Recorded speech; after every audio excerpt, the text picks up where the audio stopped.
Here we are back in the building once again with Labrat Guitars on the Toltecpickups channel, and today it's just a nice little overview of this Epiphone Les Paul model 59. I think that's what it's meant to be based on.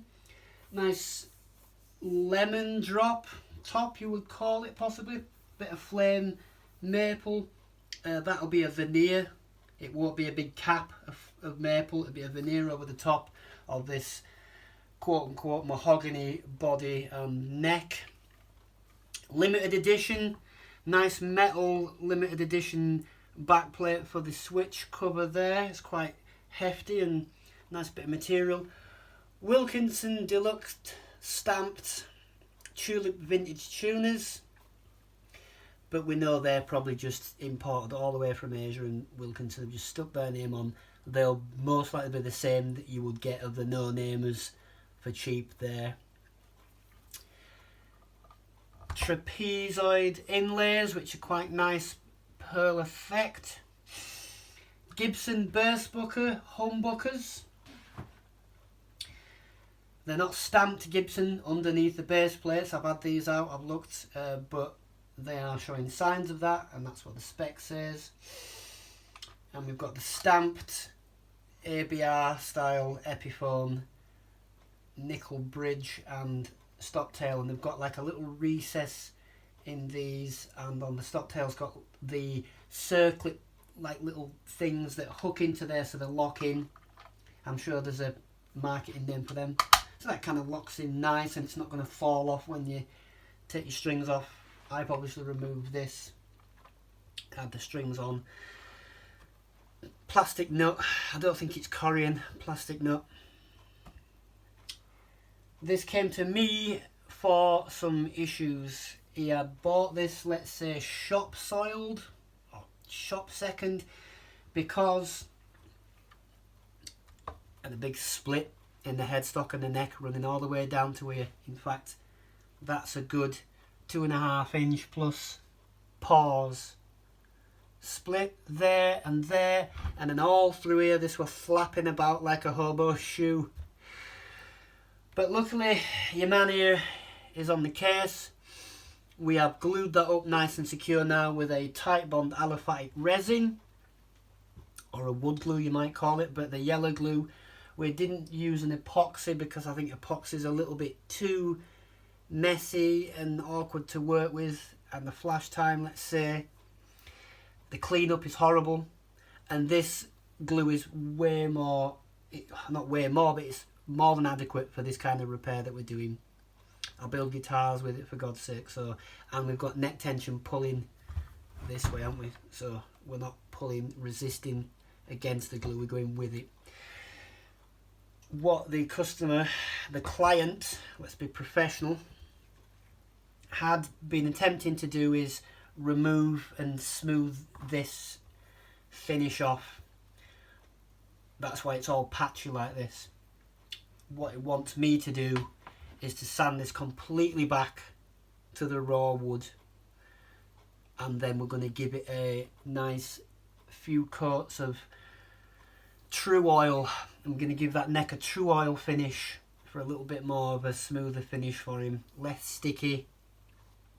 He doesn't want to feel the cracks of the previous repair there. That's just excess glue, but that'll all be sanded. So we're going to taper it nicely in just here, and then just round here as well at the heel, and then that's all coming back to bare wood. Build coats of true oil up over the course of a couple of weeks, giving time to cure in between coats properly, and then wire wool, maybe a bit of bry wax or something on there, oil and wax finish for that feel for him. That's what he wants.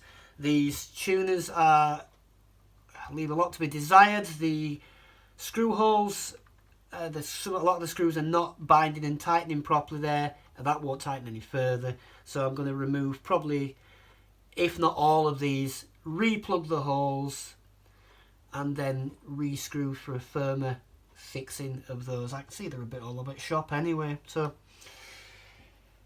you are paying a little bit more for these retail but you still get a lot of the issues that the cheap ones come with.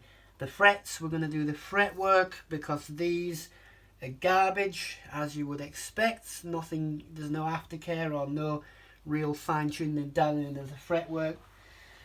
It does have the larger electrics in there, the larger pots, the CTS or Centralab style big chassis pots in there. So the electrics is a nicer, more put together, more durable style.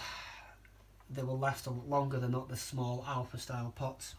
The switches are long Switchcraft style deep chassis, and we're going to replace this for him as well because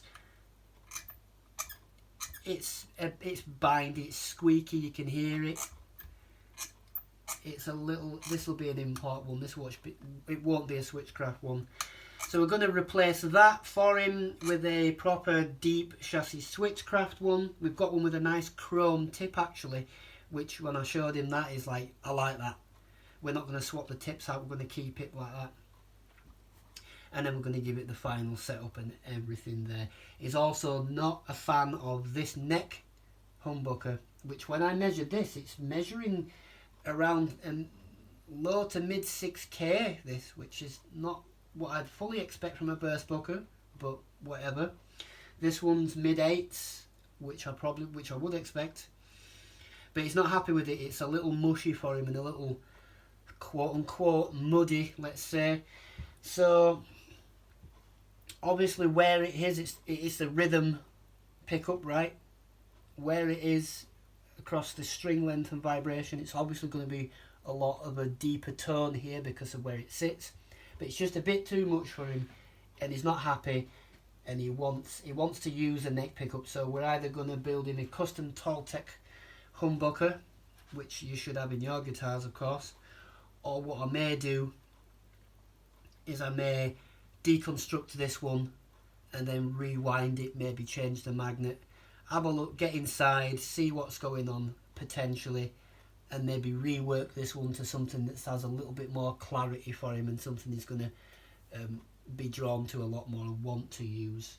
That's the overview of this. I'm calling it Lemon Drop, I don't know, call it what you want, but here it is, Epiphone Les Paul model 59 as far as I'm aware.